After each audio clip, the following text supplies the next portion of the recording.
Hi, hello, and welcome. It is another beautiful day in Berea and our last day of training camp that's open to the fans, Nathan Zegura. It is, and Aditi, it's great to be back with you here on Browns Live. And yes, the fans have gathered once again here at the CrossCountry Mortgage Campus in Berea to take in this last day to see their Browns Where the before weather, we get in the mix. yes, with the Eagles. That's right, Thursday and Friday. But we'll be there for them. We'll be there for you on Browns Live. So I will say this right now. The Panthers and the Patriots are engaging in joint practices, and they had some ejections at practice earlier today. So I certainly hope that that is not something we see here in Berea.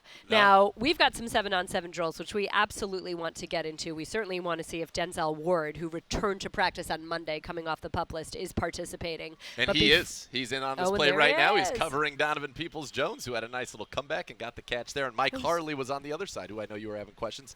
He's back after leaving early yesterday with an ankle. After leaving yesterday with an ankle injury. How about that? It must be like Kevin Stefanski has us piped into his ear to know exactly what we need to see. A few other pieces of news, though. We will not be seeing Myles Garrett. He is excused for a third consecutive day for personal reasons, and head coach Kevin Stefanski didn't really want to elaborate other than to say perhaps he will be back soon. Another piece of news, Isaiah Thomas, the young rookie, the 7th-round pick who had 2 sacks Friday night in Jacksonville. He will take a few days to come back from that hand. Yep. And then there is, of course, the news that Nick Harris is out for the season, and then perhaps his second backup, his third backup at center, Dawson Deaton, is also out with another season-ending knee injury. So, Nathan, what does that mean for the center position? We talked about this last week, that was the only spot on this offensive line that sort of had any sort of questions to it. Yeah, it had the change, obviously, with Nick Harris taking over. So we saw Donovan Peoples-Jones get another catch there. But now you have Ethan Posick, who steps in, a former second-round pick out of LSU, the Seahawks. He has 40 career starts under his belt, so he's number 55. He is a veteran. And the good news is Jacoby Brissett is now your starting quarterback for the Browns. We've made that transition since the last time we did Browns Live. You see him working with the first team there. Well, when he was with the second team, his center the whole time was Ethan Posick. So they have gotten that work together. Now, backing him up, there are a couple candidates. I have seen Yelda Froholt, who has played some guard for the Browns, a former 4th-round pick of the Patriots. He's gotten work there, as has Michael Dunn, who has, of course, played in that playoff game in Pittsburgh a couple of years ago, filling in at left guard for Joel Bitonio. So those are the people getting work behind right now Ethan Posick, who has moved in the first team to see Deshaun Watson working with the second-team offense here today, Aditi. Against the first-team defense, however, and that is Greg Newsome that we just saw back out on the field, which was good news too, right? I did not see if I saw number 20, but yes, if Greg Newsome is out there, that would be fantastic news as he's battling with a little bit of a hamstring issue. Actually, I see right now, I see Greedy at one corner, and I see A.J. Green at the other, so I didn't see Greg out there right now. Okay, so then clearly my eyes are not what they once were. Can I do that? Can I just blame my eyes for that one? Have you ever gotten LASIK? I got LASIK. Changed my life. True story. Did it really? I feel like that might be I might be a little bit late on that train right now. I don't think Should I have done that when late. I was young? I think you'd still do it.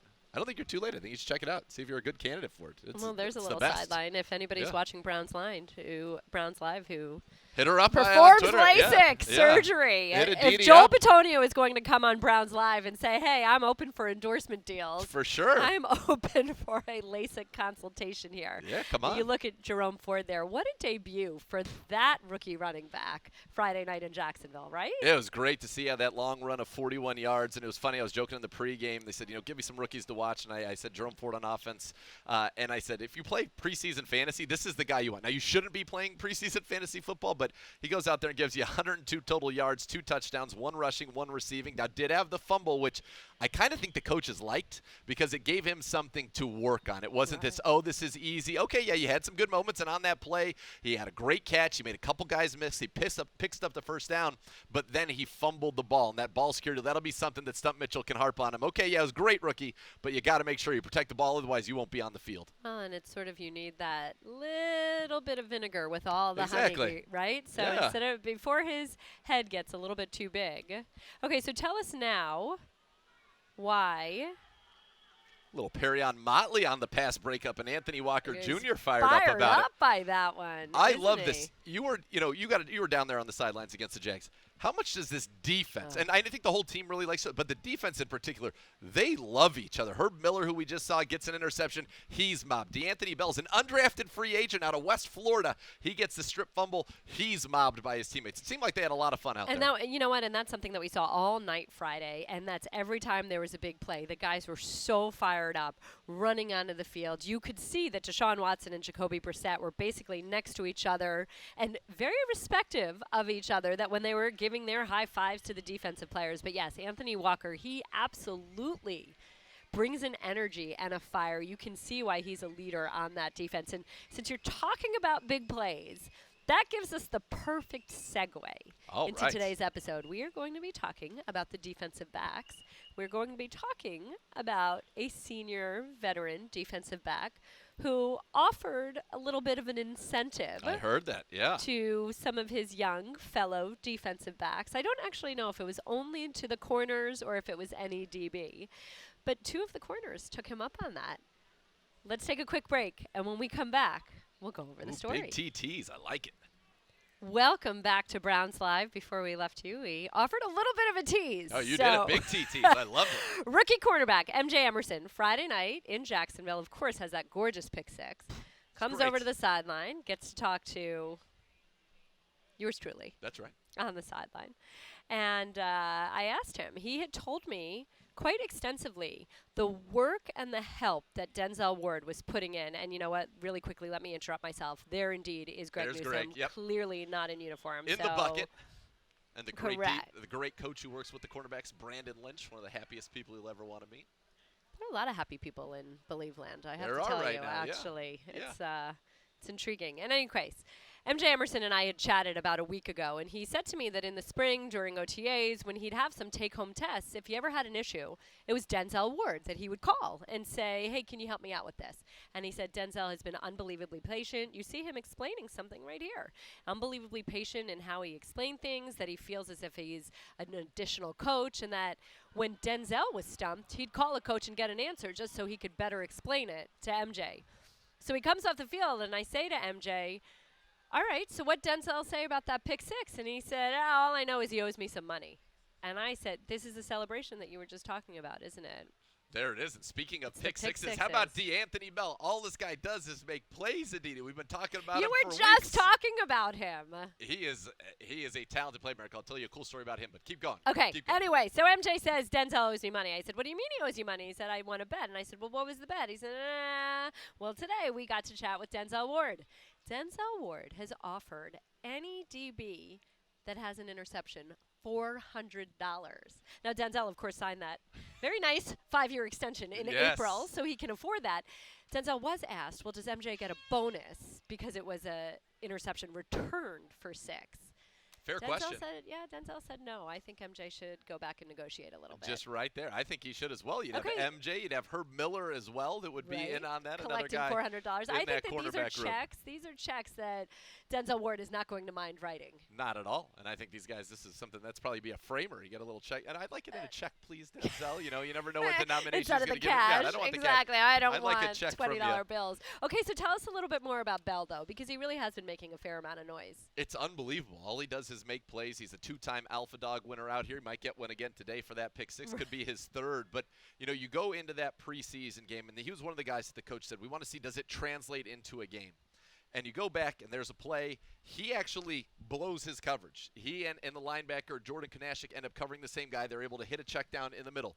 He runs back, turns a wrong into a right, and forces that fumble. But what's cool about it is he had asked DB coach Jeff Howard to make a cut-up of the guys in the league that were the best at knocking the ball out. And then he comes out here and works on it every day. So he has a video that is every forced fumble in the NFL by a DB last year.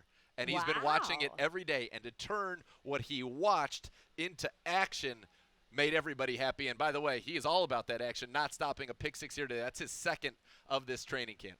So has he shared that video with the other DBs? I don't know. That's a good question. We'll have to. That's what D'Anthony Bell wanted it. Coach Howard made it, and he used the TV copy because that's where you get the zoom in and the slow-mo and not the all 22, so you can really see what's happening. As we get in a little team drill now with Jacoby Brissett, and they're pumping in the crowd noise, which is good. Got to get used to that crowd, especially on the road for the Browns this year, as Joel Bitonio pointed out. And there it is again. Donovan Peoples-Jones having a heck of a day. I think he's got 4 grabs already. Already? Yeah. This is, Kevin Stefanski has been asked this question repeatedly about Jacoby Brissett. When is he going to get more reps with the ones? And this is indeed the start of that. And as we often talk about when there are joint practices, those practices in some ways serve as a game. Oh, yeah. In the sense that you're finally competing against somebody else. There's certainly energy, as we talked about earlier. There's certainly heightened competitiveness.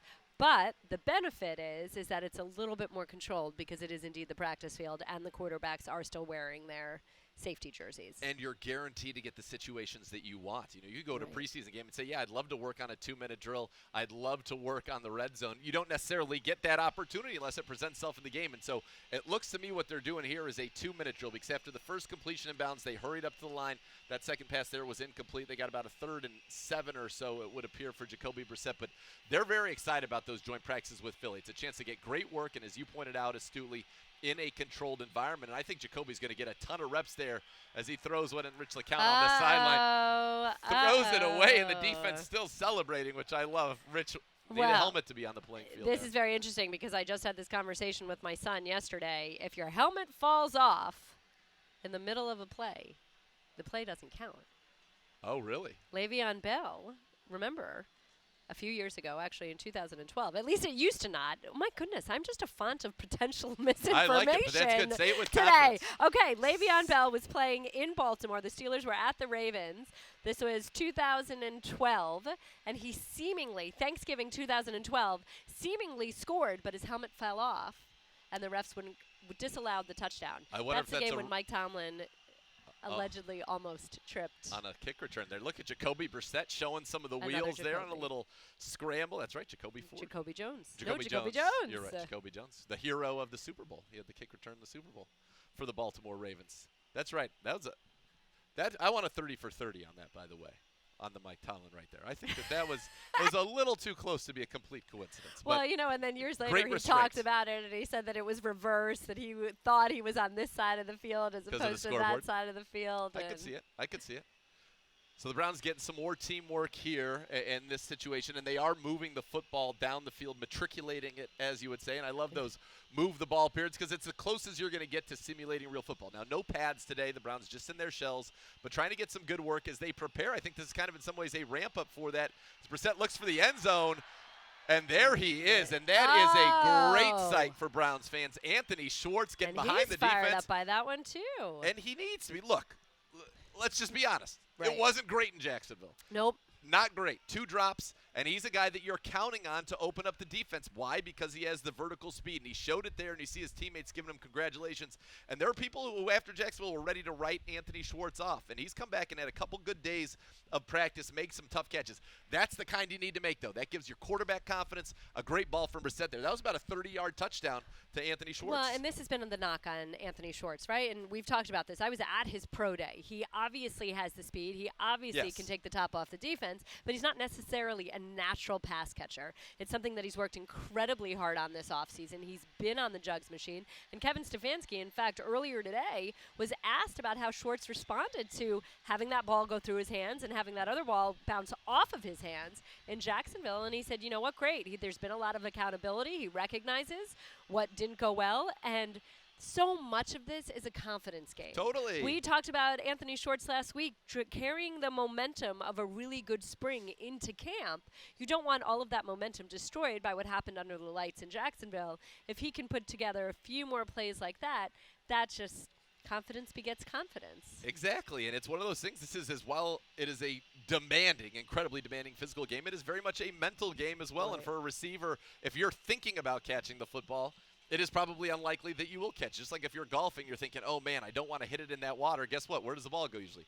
Into the water. You got to think positive thoughts and be focused that way. And so I think that's a good confidence builder. But people need to remember, this is not an excuse, but people need to remember, Anthony Schwartz was a track athlete. Right. He was the Gatorade Track Athlete of the Year. He competed internationally, won medals. He was a track guy. It was really only a couple of years ago that he fully became a football player, and really his last year at Auburn. So he's really only been a full-time football player for about 2 years. And so it's not as natural for him catching the ball as it is for somebody who's been doing it their whole life. And so you hope that it continues to get better, but that was certainly a good start. That's what you need to see, Anthony Schwartz making some big plays.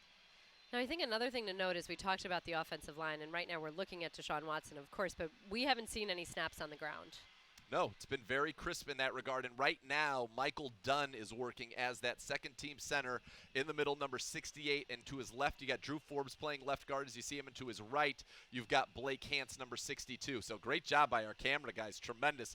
As you see the Browns' second-team offensive line, Hudson over there at the right tackle and Alex Taylor over there at the left tackle. But that's what they're going with this second team. And so 68 and 72, Yelda Froholt will get some work there. But Dunn's the guy they can count on, the guy that they have counted on in important situations. As you see Deshaun Watson get that shotgun step, and he's going to try to throw it down the right sideline himself. And Mike Harley Jr. with an unbelievable leaping grab for the touchdown, going right over the quarterback. Watson's going nuts. We're going nuts, Aditi. Let's go. Well, there's clearly no issue with Harley's ankle. No, he went up and climbed the ladder right there. And by the way, great coverage by the cornerbacks right there. And too bad we don't have all kinds of cameras and replay capabilities, because that was a replay, a highlight-worthy play. Mike Harley Jr. going up and making a catch. And he's the guy they wanted to see down in Jacksonville. The ball just didn't come his way. Right. But that's a big-time play that keeps him right on the radar. But we did establish that last week, didn't we, Nathan? That all Mike Harley Jr. does is catch the ball. That's right. Like a wannabe Chris Carter, all he does is catch touchdowns. Well, there could be that. Let's watch one more play out here before we cut it to break. And we do have more to talk about about this DB room, because arguably it could be the deepest DB room in the NFL. And we certainly know that. Oh, my goodness. It's just a clinic right now. Watson looking good. There's Miller Forrestall competing to be the Browns' third tight end. It's jubilation city. See Dalen Baldwin giving him a congrats. Blake Hance and Watson over there thanking the line, thanking Miller. That was a beautiful sequence right there, D. This is one of the best Browns live sequences we've ever had. Touchdown, touchdown, touchdown. You get a touchdown. You get a touchdown. Drew, you get a touchdown back there. All right. Well, on that note, let's take a really quick break. And when we come back, we'll see if the DBs can even things up a little bit. Sure. We were talking DBs and not wide receivers. We'll be right back on Browns Live. Welcome back to Browns Live. We are in a red zone period. We have our friend Adam the Bull hanging out in our shot. I don't know what he's reading. Okay, well, moving on to the offensive linemen in this red zone period. So we were talking about the defensive backs, and I think it's incredibly notable how much versatility is in that room. We've talked a lot with Greg Newsome about being able to move around. Denzel Ward has said the same. Now, you might see Newsome playing in the slot, but you can also see him outside. And the magic here is that all of these guys feel comfortable tracking a receiver anywhere the receiver goes. You were talking X, Y, Z, whatever it may be. And I think that gives defensive coordinator Joe Woods a lot of versatility, especially you've got your safeties can play down there, too, if necessary. They can play in the slot. Ronnie Harrison can be a dime linebacker for you if necessary. So if all of these chess pieces could actually move in any multitude of ways, gives you more options. It allows you to disguise things and make a quarterback take an extra beat, as we saw Jacoby Brissett have to do there. And we'll tell you this, after giving up some touchdowns right there, the defense, this is a red zone live 4-down period. The defense did get a stop of Jacoby Brissett right there, as we see Josh Dobbs in now getting some work with that second team. Who looked so great Friday night. And I think put to rest a lot of the talk that he is not ready to be a backup quarterback for an extended period of time. He played very well. He was accurate with the football, extended plays with his legs, had that 9-yard rush, over 100 yards and a touchdown. That one, he played great. You want to see more of that, obviously, because I think he's going to get a lot of opportunity against Philadelphia Let this two weekend. Touchdown drives, let a drive that ended in a field goal, 3 scoring drives. That's not a bad day's work at all. It's a great day's work. Okay, so let's go back to this now. We've talked DBs. a lot about A.J. Green. Sure.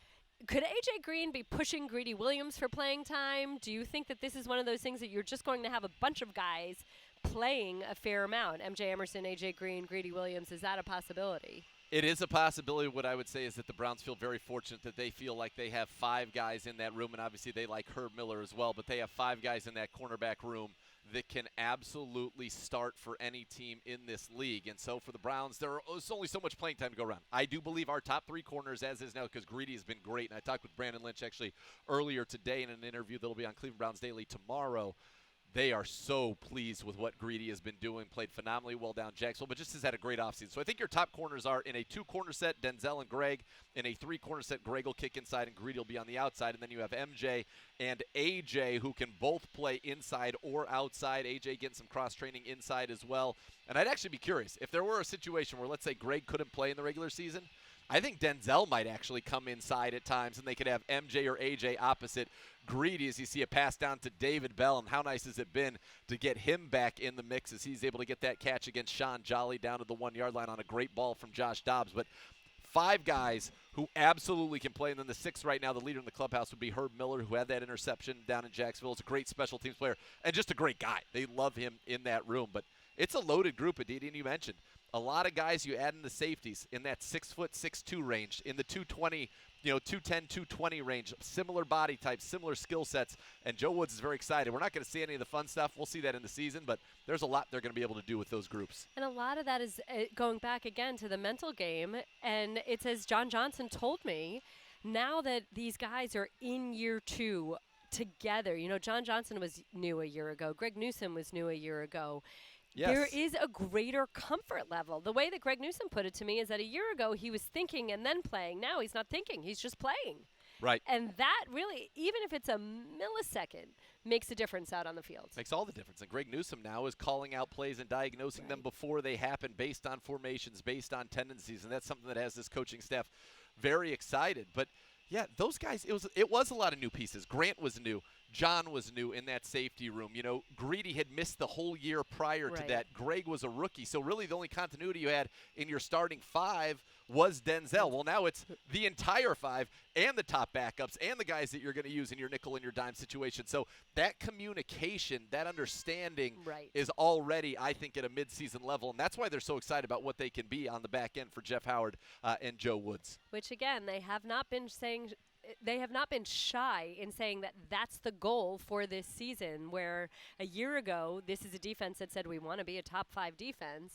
This year, they're saying number 1.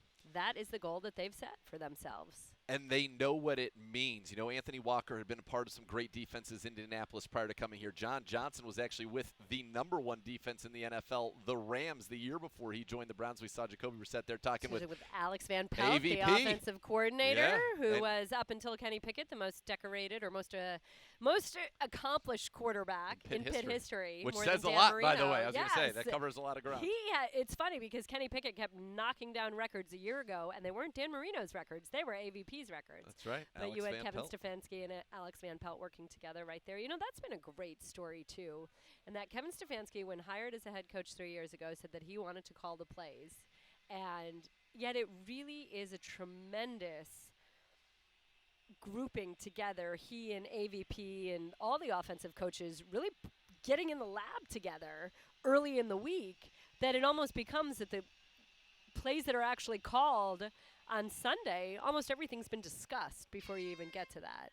It's an incredibly collaborative process, and you're exactly right. You have Kevin Stefanski, who was the offensive coordinator in Minnesota, for getting this job. And what they did right there is a 2-point conversion play. The defense stood up, and they got that one done. So good job by the defense. But you have Kevin Stefanski. You have Alex Van Pelt. Chad O'Shea was the offensive coordinator for the Miami Dolphins. Bill Callahan's been a head coach and an offensive coordinator in this league. So 4 coordinators on one staff. And, yeah, you say they get in the lab, and you got the great Stump Mitchell as well, and Drew Petzing, T.C. McCartney. So you get in the lab, and they work together. And I've talked to a lot of those guys. Let's not forget, say it's the most fun they've ever had. Gold medal winning Callie Brownson. That's the right. assistant wide receivers coach, who just led the U.S. national team to that gold in Finland. They smoked Great Britain. Seriously. All right, so as practice wraps up right here, let's take a quick break, and when we come out of it, we will be joined by 2-time Pro Bowler Denzel Ward, and maybe we'll see if there's something we can do to get $400 out of him. I like where your head's at. We'll be right back.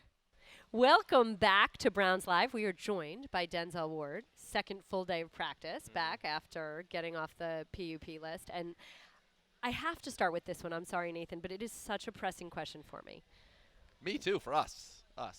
What do I need to do to get $400? You got to get an interception. Got to take the ball away. That's it? Hey, we're all about the ball. Got to take that ball away. But then I'm going to need a uniform. I'm going to need Kevin Stefanski to throw me in a game. We'll provide that for you. We got you. We'll provide it. All right, so I need to tell you that coming off the sideline Friday night in Jacksonville, that's the first thing that MJ Emerson said to me, basically.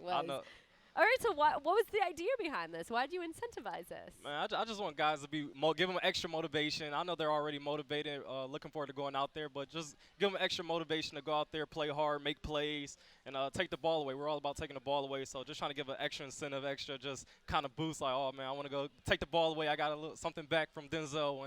But does all the money go in one big pot in the room, or does each guy just keep his money? I just kind of just put it out there like, hey, anybody get an interception, I got you. So but there's not a bonus for a pick six? Like that's I know we didn't talk. We didn't touch. It wasn't in the details when we made the made the. That'll we be might need to adjust that. That'll for be the in the season. revised version. Right. The revised version. Season. For you, going to a preseason game, even if you weren't on you weren't going to be playing in that game anyway. What is the joy that you get in watching these guys? Because you could feel it. You could feel on sidelines. I could feel it up in the booth looking down, and you guys, MJ gets the pick. You talk about Herb gets the pick. D'Anthony Bell forces the fumble. You guys it just seems like you guys have so much fun and love each other. What's the secret in that room? No, I mean, we're close. It's that camaraderie I think that we've been building this entire offseason. And, I mean, it shows out there on the field when guys making plays. You see the entire team flooding onto the field and celebrating with those guys. So, like I said, we're all about the ball. We're trying to get takeaways, and those guys did that day. Yeah, three of them. Let's talk about that piece, actually, because MJ said that even going back to the spring, when he had his take-home tests, he was calling you to get some help. Why is it so important to be that resource, and how odd is it for you to suddenly be the older guy in the room? It's very odd because this went by fast. I'm going to year 5, and it's crazy. But, yeah, I just like to be a resource and be a guy guys could come to, and whatever help, whether that's press technique or whatever it is, just trying to be helpful because those guys are helping me as well, and I'm helping them. So I think that's going to make the team better and all of us better at the end of the day. Who's your best student? I mean, we're all students, but I don't know. I don't know who I would say. They're all good. Listen. Yeah, they're all good. We keep getting the same answer. That's right. Very diplomatic. Smart. Now, listen, you can lead through helping, as you just talked about right there, doing some mentorship. But I think one of the ways that you lead quietly is you're always off on the side with Brandon Lynch, refining your technique. When you are the Pro Bowler, when you are the guy who got the big contract, I think that sends a very powerful message to the young guys. I'm still putting in the extra work. I'm still trying to refine my game. Is that something that's important to you? And, by the way, what is going on over there with you and Brandon Lynch when you and Greg and Greedy are always over there? Yeah, it's just about really focusing on attention to detail. I know a lot of guys ask me, like, how do you make $100 million? How do you be that guy? And I just try to tell them attention to detail and just focusing on those details and working hard. I mean, it's all about the little things, just like you said, off to the side with Coach Lynch, doing a little press technique or things here and there. And I feel that stuff also going to pay off at the end of the day. Has he ever had a bad day? I don't think so. He's laughing, smiling all the time. I don't think so. I mean, he's pure joy. The guy is just always happy, exuding confidence, and I'm sure that's got to be fun in your room to have a guy like that you get to work with who's played, but also just brings that personality every day. No, he definitely is. One of the best coaches I've had. Him and Greedy Williams, right? I never see Greedy Williams always frown smiling. either. Say again? Greedy Williams, he's always got a smile on his face, too. They're all joyful people, love to have fun, and love being out here playing football. All right, so one of the things that you talk about in having fun, the corners keep talking about the versatility you can have this year, that legitimately you guys can track a single receiver inside, outside, wherever. Tell me why you like the idea of that, and is that particularly challenging? Of myself following in a receiver? Any of you. Any of us? Yeah, I think we got a lot of depth at the corner position. And, I mean, whether I'm just playing in the boundary or if I got to follow a guy, I could do that. Or if Greg wants to go somewhere and follow a guy, I think we're all capable of covering that number 1 receiver. Do you like that, or would you rather just stick to your side? I like winning football games. If the job is to take away one receiver, then I'll do that. If his job is to play to the boundary, I'll do that. I just like playing football, and but I do enjoy those matchups going against that number 1 guy, though. Like a guy like maybe Jamar Chase who Exactly. likes to talk a little Definitely. Definitely. So what happens a week like that? Do you raise your hand? Do you say, I need that guy? He commented on Insight. That was an excellent, by the way. Congratulations to you. It was a great response on Instagram that you had to that. That was good. Well crafted, well put together. Appreciate it. Yeah. Appreciate it. No, actively, are there certain receivers that you hope to get to draw all game long? Yeah, I hope to get any of the number 1 receivers, guys that we're going up against, whether that's Jamar Chase or whoever it is. I definitely am open to that. You like the challenge, and I think that's one of the things that that's one of the mantras in your room, right? Like, check ball, let's go. Whatever it is, let's get after it. And you were talking about moving around a little bit. I saw earlier in the spring you were doing some work inside, which is something that you hadn't done a ton of here before. What was that like for you? And again, it gives you ways to disguise and confuse and to follow and just practice those techniques as well. Yeah, it was different, but it was fun. Like I said, I've been playing on the outside since I've been in the league, so it was new to go into the nickel and learn that position. But I like it. I'm learning more positions, being able to place me in different places on the field, whether I have to take away a guy from the inside or the outside. So I like it. You're always closer to the ball when you're in exactly. there, too, by the way. Exactly. Yeah, nothing wrong with that. Can you give us a little scouting report on A.J. Green? Our corner, AJ, he's a fantastic corner. That's why I said we got guys that could cover the #1 receivers. I feel AJ is definitely in that conversation for that as well. Okay, tell us something that MJ can work on in this next game. MJ can work on this next game. I would say taking the hands off and running with the receiver. I think he kind of gets a little handsy at times at the top of the route, but he's doing good, though. All right. We keep running through this room. It's such a deep room. And Herb, we can't forget Herb. Right. Come on, you guys love that Just guy. came away with interception. I know, it's beautiful. Yeah. It was a beautiful little thing to toe tapper. see. It was a little toe drag swag, as Nate Burleson would like to say. You're smiling right now, and we talked about when you first walked over. You got to go through some 7-on-7s today, first time in a while. How did it feel to get out there? And by the way, they're coming right at you on your very first snap out there. Man, I was just enjoying being out there with the guys and being able to run around and move around again. So I've been looking forward to that. It's been boring sitting off to the side. I've been trying to just get my mental reps still, but it's been exciting, though. It's been fun to be out there and just be with the guys again. Denzel, let's look forward a little bit. You've got the Eagles coming in for these joint practices. Everybody says that these joint practices are almost like a game because of the competitiveness. What are you looking forward to? Yeah, going against different competition.